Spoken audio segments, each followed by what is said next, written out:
video. Good morning, everyone. It's Dr. Kristen Zajakowski, and I've received a lot of requests for nail trims, and I'm just going to show you some of the tips that I have for nail trimming.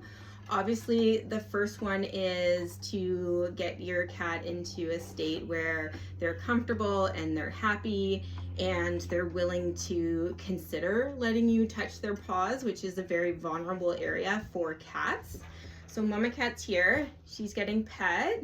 She's happy, and I have practiced handling her paws. And so when we start touching a cat, one of the big things that we want to know is where their safe spots are. And so for most cats, the safe spot is sort of around their shoulders. It's where they're most comfortable with you first putting your hands on them.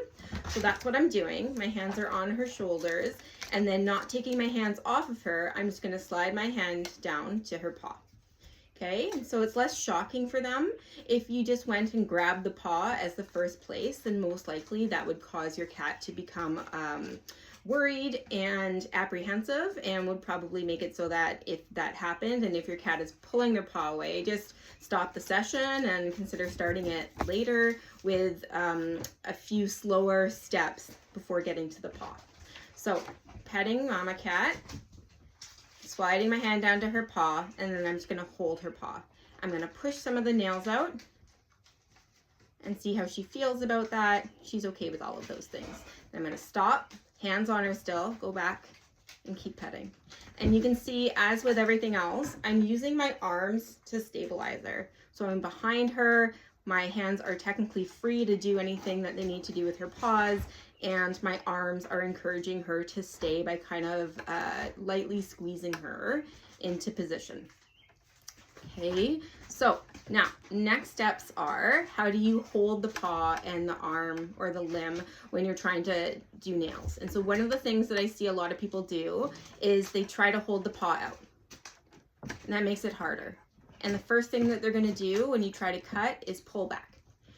So don't pull the limb out, push it back. So hold it so that the elbow is tucked, so that if there's movement, you have really good control over it. So her paw is open, forward, and my hand is manipulating her paw, but my arm is holding her elbow, and the elbow is tucked up against the body. She's getting apprehensive, so I'm going to stop. I'm going to go back to petting her. We're going to pet her down her back, and then I like to do a little bit of a push thing, or I'll often encourage their body back down if they're willing to do it. If she says no, then we'll just stop the video and come back another time. Let's see what we can do about getting her relaxed. Okay. Good job. Good job, Mama. And we're going to see if she's willing to lie back down. She is. So she's down. She's more relaxed again. And if I take my hands off her, what is she doing? She's moving around a little bit, but she's okay. I'm going to sit her back down, and she's behind me.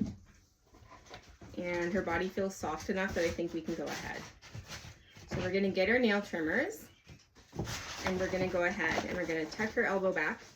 We're going to push the nail that we want out. And we're just going to give a little snip. And then we're going to stop. We're going to go to the next one, give a little snip, stop. Good. We'll do one more. She's okay still. And then we'll give her a break. Good job, Mama. I did bring a cat, so if we need to use some encouragement with food, hi, we can do that too. Here, this is for you. There you go. Come on back. Here. Food motivated. Good job, Mama.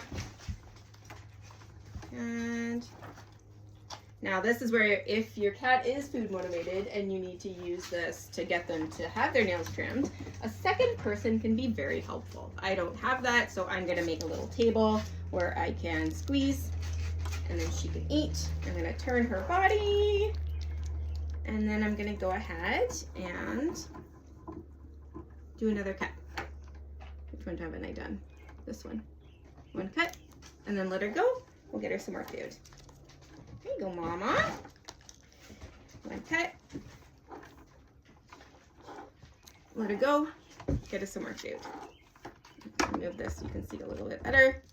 This is my kitchen scale, which I brought in to weigh the kittens with. Oh, making a mess. Okay, so we're gonna do a bit of a bigger pile, and we're gonna kind of strip it, and then I'm gonna go under her body because I find it easiest. So my arm is under hers, and there you go. There you go. Go back. She's not a huge fan of that. So we'll go from the front. We'll do another nail, 2 if she's okay with it, and then we'll let her take a break. And we'll give her a little bit more food, and we'll grab the paw again, and I'm covered in food now. 1 more nail. And you're very fast about eating that food. I need to give you bigger piles. There you go. We're on our last front nail, so that's it. We're gonna go ahead, thumbnail. I usually turn their paw a little bit, give a snip. She is done. So she can have the rest of her food.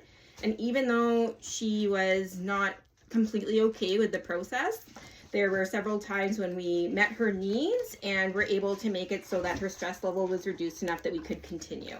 So we're just gonna go ahead, and last thing, we're gonna touch her paw again, let it go so she can eat.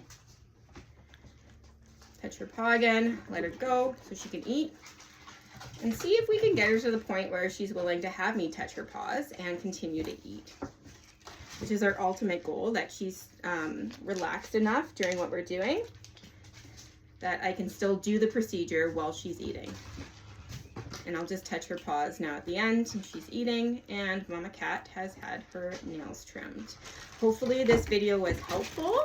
I'll just show you one more position again, which is the idea of tucking their elbow back. So you're going to grab their leg, you're going to have your hand holding their elbow, and you're just going to pull it back.